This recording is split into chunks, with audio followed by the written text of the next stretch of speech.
yang dimaksud dengan teh ini, teh Camellia sinensis. Ya, yang merupakan tanaman perdu yang tingginya 5-10 meter, batangnya berkayu tegak bercabang, kemudian ranting yang berambut, warnanya coklat kehijauan, yang daunnya tunggal tersebar, kaku, kemudian berbentuk elips, ujung dan pangkalnya runcing, tebinya bergerigi. Ya, kalau dia muncul bunganya berkelamin 2 di ketiak daun. Diameter bunganya kurang lebih 3-4 cm, kelopaknya berbentuk mangkok, kelopak bunganya. Hijau warnanya, benang sarinya membentuk lingkaran. Kemudian pangkalnya menyatu melekat pada daun. Mahkota pada bagian dalamnya lepas tangkai. Kemudian buahnya, kalau dia sampai berbuah, buahnya kotak keras, diameternya 2-3 cm. Kalau masih muda hijau, bijinya keras. Dan teh ini sering digunakan adalah daunnya. Ya, teh dibagi menjadi beberapa kategori di dalam pengolahan. Ada teh hijau, ada teh olong, ada teh hitam, ada teh putih. Secara umum ada 4 kategori. Yang dimaksud dengan teh putih, yakni teh yang kandungan antioksidannya paling tinggi. Di mana teh putih ini adalah jenis teh terbaik dikarenakan untuk mendapatkannya hanya diambil dari satu pucuk tiap satu pohonnya. Ya, ini pucuk tertinggi dan yang paling utama dalam proses pengeringan teh putih ini. Ya, daunnya dibiarkan layu secara alami sehingga warnanya tetap putih atau menjadi putih. Nah, teh ini dalam pengolahannya tidak melalui proses oksidasi, dan saat di pohon daun teh ini juga terlindungi dari sinar matahari agar tidak menghasilkan klorofil atau berubah menjadi hijau atau saat hijau daun. Dikarenakan diproduksi lebih sedikit, maka harganya lebih mahal. Kurang lebih sekitar tahun 2011 ya. 2011 sampai 2013 itu 2011-2012 itu harga per kilonya sampai 3 juta. Ya. Dan rasanya luar biasa. Ya, saya ngomong luar biasa berarti udah pernah gitu ya. Dan ini seringnya dikirim orang kita ya gigit jari untuk bisa mendapatkannya. Harganya yang relatif mahal. Makanya kalau ada orang taunya ya teh itu 3. Teh hijau, teh olong, teh hitam. Teh putih mana ada teh putih? Karena memang tidak ada di sini. Ya. Jarang sekali ada di sini. Kecuali kita ke puncak, itu pun harganya kalaupun kita ke sana harganya 2011 itu masih 3 juta ya. Satu onnya 300.000 itu. Kayaknya susah sekali untuk dapat cuman ngeteh saja kan. Kemudian yang kedua namanya teh hijau. Di mana teh ini tidak mengalami fermentasi. Kandungan polifenolnya itu 36%. Senyawa yang dimaksud di sini polifenol di sini adalah senyawa antioksidan. Dan teh ini dalam pengolahan tidak melalui proses fermentasi. Setelah daun teh dipetik langsung diolah sehingga memiliki khasiat yang paling baik. Setelah teh putih tentunya, dan hasil penelitian menunjukkan bahwasanya teh hijau mampu menurunkan resiko terjadinya terkena kanker, kolesterol, penyakit jantung, dan mulai populer di Asia, terutama di Cina dan di Jepang. Kemudian yang ketiga adalah teh olong.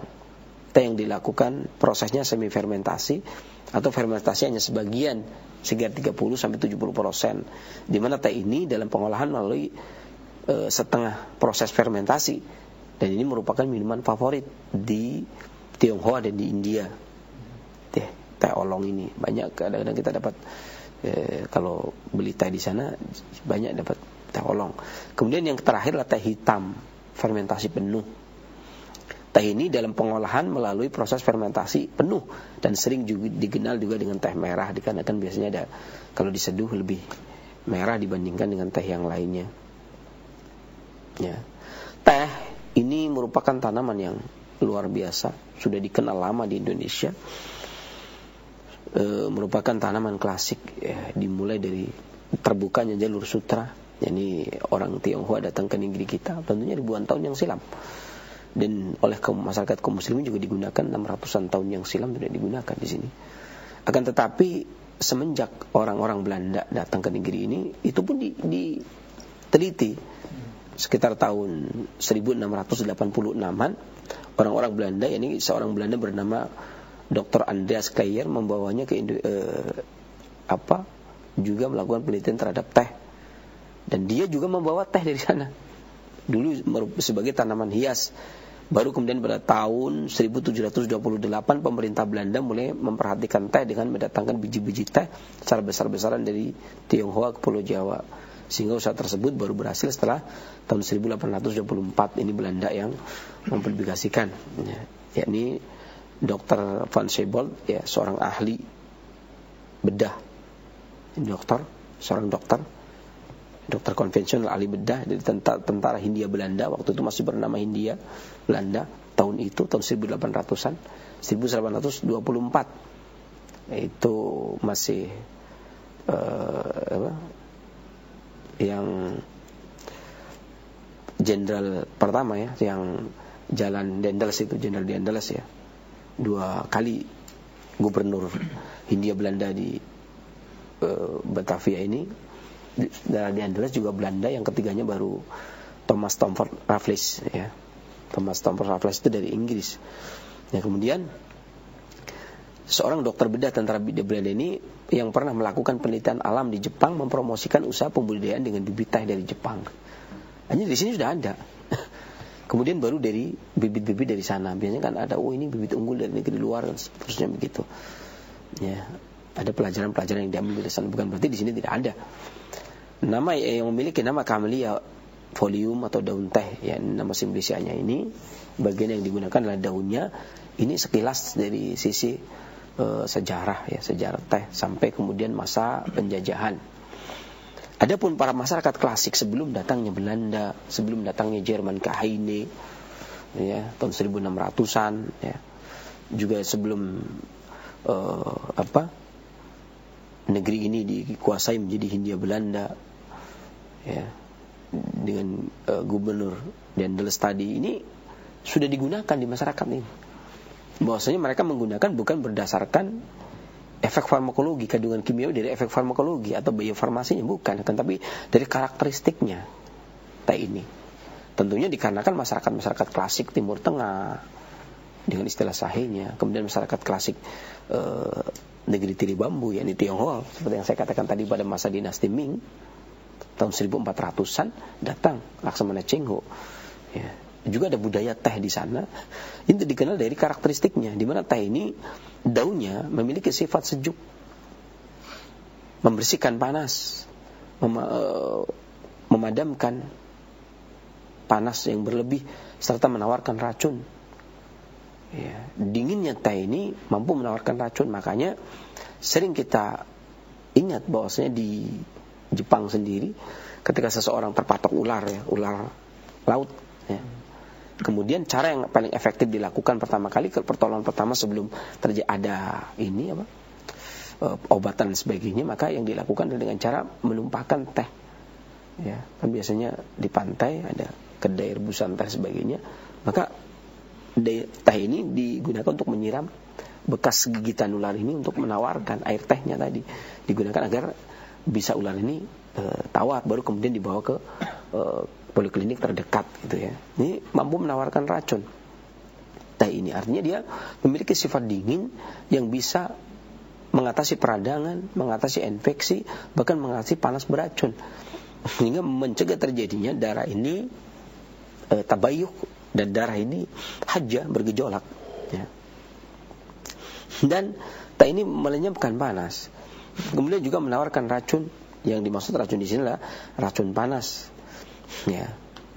Dan secara umum teh ini juga selain memiliki karakter dingin, juga dia sepet. Sepetnya itu mengerutkan dan mengukuhkan.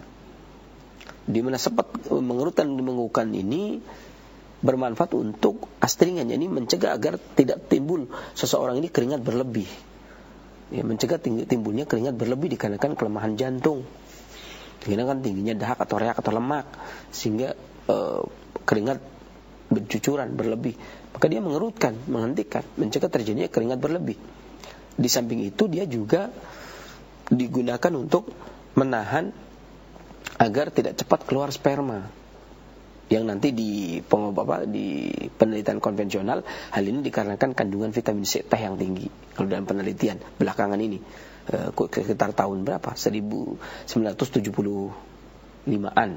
yang diprakarsai oleh Dr. Joni Ria Ruahid, Dr. Joni Ria Hutapea dan Dr. Anda Sri Sugati ya, dari pemerintah ya. Ya, dilakukan penelitian di Tawangmangu. Ya, kandungan teh itu sangat tinggi. Artinya masyarakat klasik mengatakan teh itu memiliki manfaat untuk mengerutkan dan mengokohkan. Di antaranya mempertahankan agar sperma tidak cepat keluar. Ya, dan belakangan penelitian mengatakan itu karena vitamin C-nya. Ya, dan ini nyambung. Artinya teh ini bukan sekedar hanya isapan jempol atau obrolan di tempat ngeteh bersama ya, kan, tetapi memang teh ini memang memiliki manfaat yang diakui secara penelitian pun memang diakui memiliki kandungan artinya ketika dia mengukuhkan, mengatasi gangguan jantung, karena kan dia juga memiliki kandungan katekin yang tinggi, polifenol yang tinggi secara penelitian ya. Dan dia sedikit pahit sehingga berkhasiat mengeringkan dan merangsang mengeringkan ya, dan mencegah timbulnya diare. Makanya walaupun ketika diajukan di Badan POM atau Kemendiknas ya, di Dinas Kesehatan, kemudian teh dianjurkan sebagai obat diare, itu tidak di ACC. Tapi saya rasa tidak di ACC-nya itu bukan karena teh itu tidak bisa menghentikan diare, akan tetapi lebih dikarenakan teh ini tidak disebut sebagai obat, tapi disebut sebagai minuman. Sehingga minuman penghenti diare, bukan obat diare ya. Makanya di Badan POM tidak dicantumkan bahwasanya ketika teman-teman kita kemudian menyusun ya tanaman obat keluarga ya, yang kemudian dibagi gratis buku-bukunya oleh Badan POM dan Kemendiknas Kementerian Kesehatan ya, itu kemudian dibagi gratis buku-buku ya, banyak atau buku-buku gratis dari pemerintah kita, dari Badan POM, terbitan Badan POM ya. Memang ketika diajukan teh untuk obat diare tidak bisa ya, tidak di ACC. Kalau daun jambu biji bisa, daun jambu biji, tapi kalau teh tidak bisa ya. Karena memang teh itu bukan obat, tetapi dia minuman berkhasiat, di mana daunnya bisa menghentikan diare, tetapi tidak bisa di ACC sebagai obat, karena dia tetap kedudukan dia tetap sebagai minuman, bukan sebagai obat, tetapi dia memiliki manfaat yang tinggi sebagai obat. Karena memang tadi kaidah klasik bahwasanya makanan dan minuman itu lebih didahulukan untuk pengobatan daripada obat itu sendiri ya, sehingga dia mengeringkan, lembab, mengatasi timbulnya cairan-cairan lembab yang kemudian nantinya akan memanas sehingga timbul benjolan yang ada di dalam tubuh seperti tumor, kista, miom, kanker. Nah, ini dia bermanfaat untuk itu. Nah, nanti di kemudian hari para peneliti itu mengatakan hal itu dikarenakan kandungan katekinnya, di mana dia memiliki kandungan yang tinggi ya, anti kanker yang tinggi ya. Artinya bukan bertepuk sebelah tangan, akan tetapi memang gayung bersambut. Apa yang dinyatakan oleh para ahli klasik kemudian diamini oleh para peneliti hari ini ya. Kemudian dia juga mengeringkan lembab, berarti mengatasi sesuatu yang hendak menjadi kelembapan, hendak menjadi benjolan, dahak menjadi reak dan dahak kemudian menjadi batuk, mencegah terjadinya pembentukan kolesterol dalam darah ya, lemak dalam darah, dikarenakan dia mengeringkan lembab. Yang lembab yang dimaksud diantaranya adalah lemak, dahak dan reak ya. Dan juga dia bekerja untuk meningkatkan energi vital, mengobati batuk, muntah ya. Kemudian juga mengatasi gangguan paru ya, limpa, di mana teh ini teh hijau. Sementara teh hitam ini baunya aromatik, hangat, sehingga merangsang, menghangati organ tubuh bagian dalam. Makanya orang sering menggunakan teh hijau digunakan untuk mengatasi gangguan jantung, kemudian untuk diet, menurunkan lemak. Ya, sementara ketika dia flu, batuk, pilek, sindrom dingin yang masuk, maka dia seringnya menggunakan teh hitam. Di situ teh hitam ya, menjadi habis kehujanan pulang dan jadi teh hitam karena menghangati organ dalam bagian tubuh dan mengusir angin serta mengobati, menguatkan organ bagian dalam. Dan rasa teh hitam memang rasa sepet dan sedikit pahit juga ya. Kemudian secara tradisional teh ini memperlancar buang air kecil, kemudian merupakan stimulasi jantung, menstimulir susunan saraf pusat, menyegarkan badan, ya. Kemudian astringen, pengelat, mencegah pengeluaran keringat berlebih, kemudian memperbaiki saluran pencernaan, mencegah terjadi pengeluaran sperma berlebih. Dan secara penelitian teh ini memiliki kandungan tanin yang tinggi. Tanin teh ini mengandung zat epigallocatechin yang mampu digunakan untuk mencegah kanker lambung dan kanker kerongkongan. Ini efek farmakologi dari tanin yang mengandung zat epigallocatechin yang mampu mencegah timbulnya kanker lambung dan kerongkongan. Ini penelitian ya. Kemudian penelitian juga mengatakan bahwasanya teh mengandung saponin, ya, yang kemudian mengandung minyak, dan teh juga mengandung zat besi yang berperan dalam pusat pengaturan molekul hemoglobin sel-sel darah merah, dan juga berperan di dalam metabolisme energi vital, serta termasuk sintetis DNA oleh beberapa enzim, serta dalam kekebalan tubuh. Dan dia juga mengandung magnesium yang mengurangi stres, membantu pola tidur yang baik. Makanya terkadang orangnya daripada stres kemudian ngeteh untuk enjoy, agar enjoy, mengurangi stres. Kalsiumnya merupakan benar penting yang dibutuhkan untuk tubuh untuk mengurangi hilangnya bobot tulang, ya. Pada usia lanjut, makanya orang tua lebih sering minum teh dikarenakan bagus buat tulang, dan termasuk pengontrol tekanan darah tinggi, ya. Kemudian juga mengandung kalium yang mengendalikan tekanan darah agar tidak naik, ya, serta membersihkan karbon dioksida dalam darah, polusi-polusi, ya. Teh ini membersihkan, memicu kerja otot, simpul saraf, memperlancar pengiriman oksigen ke otak. Makanya lebih rileks dan lebih segar ketika habis minum secangkir teh, ya. Kemudian mengandung fosfor untuk kesehatan gigi dan tulang. Ada kandungan polifenol yang lebih penting dibandingkan dengan vitamin E sebagai antioksidan alami, pencegah radikal bebas, dan anti-aging, mencegah penuaan dini. Polifenol ini lebih tinggi dibanding vitamin E. Terkenal vitamin E itu merupakan anti-aging, pencegah penuaan dini, kan, tapi dia lebih potensi dibanding vitamin E tersebut.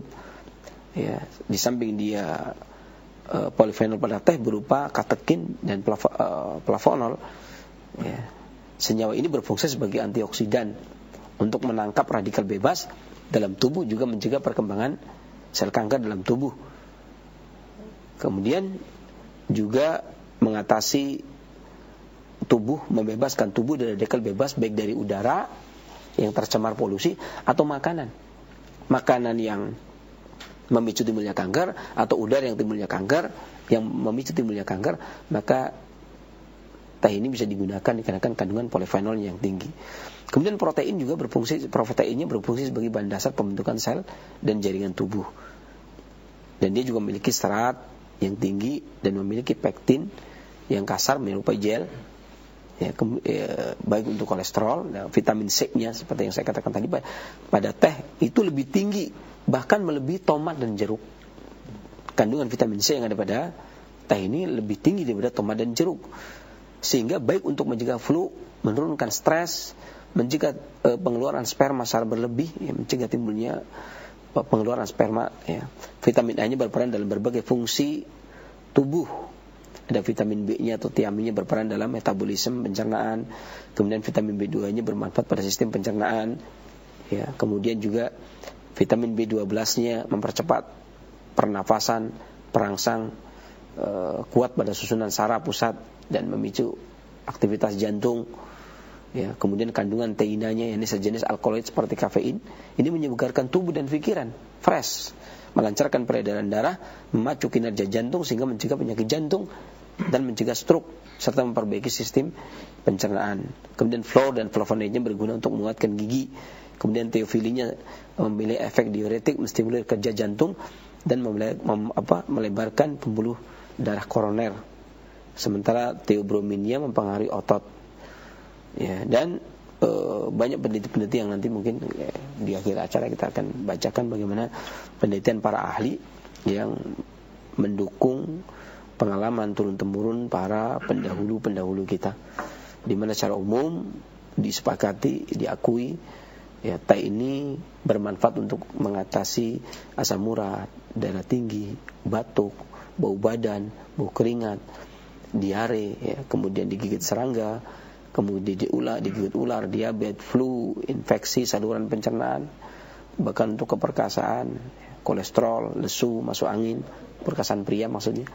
Kemudian melancarkan air seni, membantu mengobati penyakit ginjal, mencegah kanker, mencegah sakit jantung, mencegah plak dan menguatkan gigi, mencegah osteoporosis pada wanita, kemudian mengurangi pembentukan karang gigi, mengurangi keracunan makanan, kemudian mengurangi berat badan, meningkatkan kekebalan tubuh, menghambat perkembangan virus, meningkatkan daya ingat, kemudian mencegah penyakit sendi, ya, merawat mata bengkak dan menghilangkan lingkaran hitam pada mata, ya, kemudian pada ibu biasanya, kemudian keriput pada mata, kantong mata, mengatasi kulit yang tebal ke matahari, memulihkan luka goresan, mengurangi bau kuku, ya, kuku yang bau, ada kotorannya kemudian bau, merawat gigi, mencegah bau mulut, mencegah Parkinson, kemudian mencegah penyakit hati, mencegah penuaan dini, karena lebih tinggi dari vitamin C, dari polifenolnya, keutamaannya, merawat rambut sebagai masker wajah, nafsu makan, pilek, penyubur dan penghitam rambut,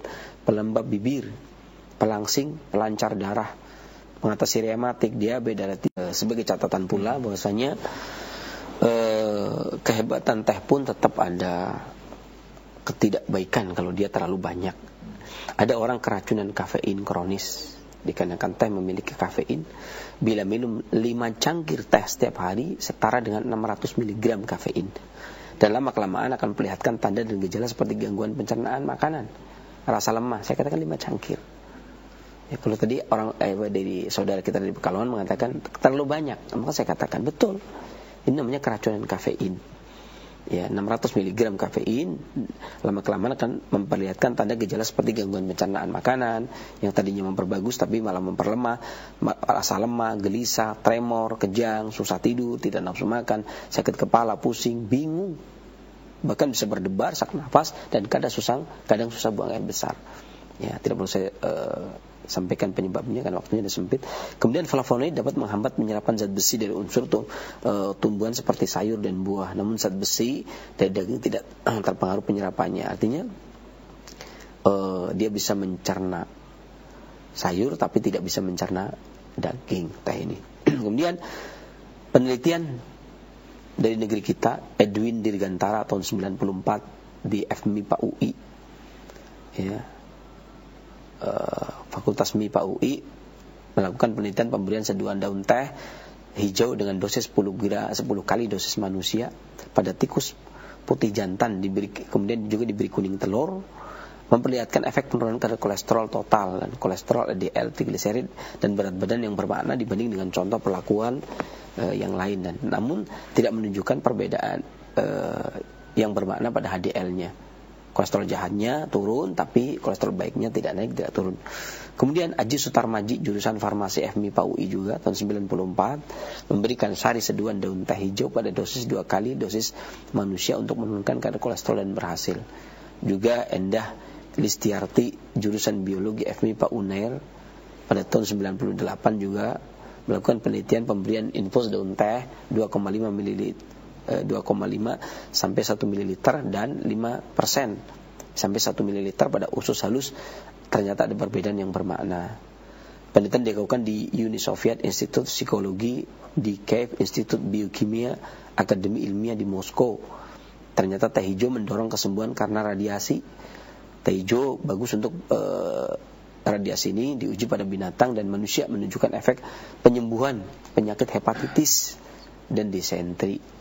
Dan juga pada tahun 1976 di Medical College di Calcutta, India, meneliti teh hijau untuk menurunkan kolesterol dan mencegah serangan jantung, dan memiliki efek yang baik, ya, memiliki efek yang signifikan terhadap pencegah serangan jantung dan kolesterol. Kemudian juga di Universitas Okayama, Jepang, Profesor Takuo Okada, ya, di Nijau, ternyata teh hijau lebih efektif dalam mencegah radikal bebas dibandingkan vitamin E, ya. Jadi Profesor Takuo dari Jepang juga membuktikan ternyata teh hijau lebih efektif daripada vitamin E. Kemudian juga teh menurut Profesor Taqwa juga menanggulangi gigi keropos, darah tinggi dan seterusnya. Kemudian juga ada beberapa hal di sini juga cara menyeduh teh ya, dan termasuk hal yang bagus manakala kita menggunakan teh, walaupun teh campur susu, teh campur telur, akan tetapi pada prinsipnya menyeduh teh ini dalam satu cangkir yang dimaksud adalah 150 mili dan airnya cukup 80-90 derajat Celcius. Jadi tidak boleh air mendidih panas, karena epigallikatekinnya atau zat-zat yang bermanfaatnya akan hilang. Yang menonjol malah kafeinnya, ya, penghilang stresnya, kafeinnya yang menonjol. Maka menyeduh teh dengan air yang 80-90 derajat Celcius ini lebih bijak untuk kesehatan, ya. Artinya tergantung, minum teh itu tergantung pada pembuatannya, pada prosesnya menyeduh.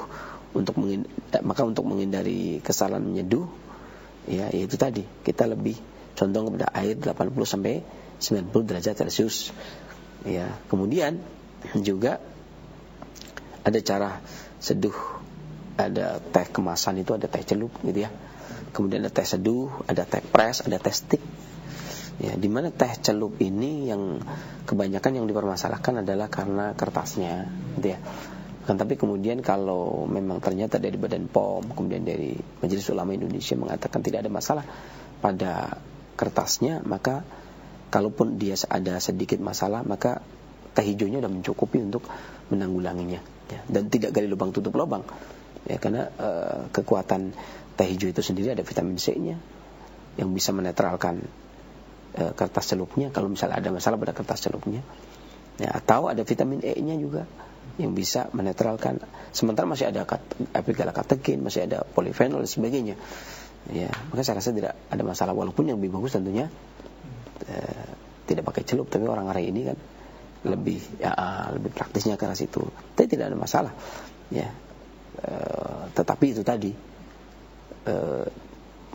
kertas celupnya kalau dia tidak masalah, kadang-kadang kan pakainya staples, sehingga kadang-kadang staplesnya karatan gitu ya. Itu terlepas dari itu kan, kita tidak menghukumi ini pakai staples atau tidak. Yang kita hukumi adalah bagaimana dia menggunakan benang dan kertasnya. Kalau memang kertasnya tidak ada masalah, ya itu kan cuma wadah saja, ya. Atau bisa jadi sebenarnya nggak perlu celup juga bisa kan. Sekarang udah ada yang penyaringan sendiri ya, pocinya ya, teh seduh. Ya. Kemudian untuk menyeduh teh dan keistimewaan teh celup ini, kalau sore nyeduh, pagi harinya sisa celupannya itu bisa ditempelkan pada mata untuk mengatasi kantong mata yang berkerut, gitu ya. Kalau nggak dikantongin pakai kain ya, tapi tempelin. Kalau tidak, diamprokin kan nggak enak ya. Adapun cara klasik minum teh, ini orang-orang klasik minum teh itu, ya ini dengan cara menghangatkan poci dan cangkir pakai air panas. Poci atau moci dan cangkir dihangatkan pakai air panas. Kemudian 2 gram atau 1 sendok teh daun teh ini kemudian ditaruh di cangkir. Ya, kalau memang orangnya 6 atau 7, ya masing-masing 1 sendok teh, 1 sendok teh, 1 sendok teh per cangkir. Yang gelasnya tadi udah dipanasi pakai air panas, udah dihangatkan pakai air panas, ya. Kemudian bagusnya memang tidak ditaruh di cangkir ya. Tetapi kalau orangnya 7, berarti tehnya 7 sendok teh dipoci di 1 poci. Kemudian diseduh pakai air panas 80-90 derajat Celcius. Ya, sementara cangkirnya dikosongkan setelah diseduh pakai air hangat, cangkirnya kemudian dikosongkan airnya. Ya. Kemudian baru tuangkan teh tersebut dari cangkir. Setelah diseduh kurang lebih 2-3 menit, paling lama 4-6 menit. Ya, teh yang sudah ada di mochi tadi, kemudian baru dituang 7 orang. Nah, ini itu lebih bermanfaat untuk kesehatan. Demikian saya rasa apa yang saya sampaikan, kekurangan dari saya, kesembuhan Allah Subhanahu wa taala, mudah-mudahan bermanfaat bagi para pendengar pemirsa, ya.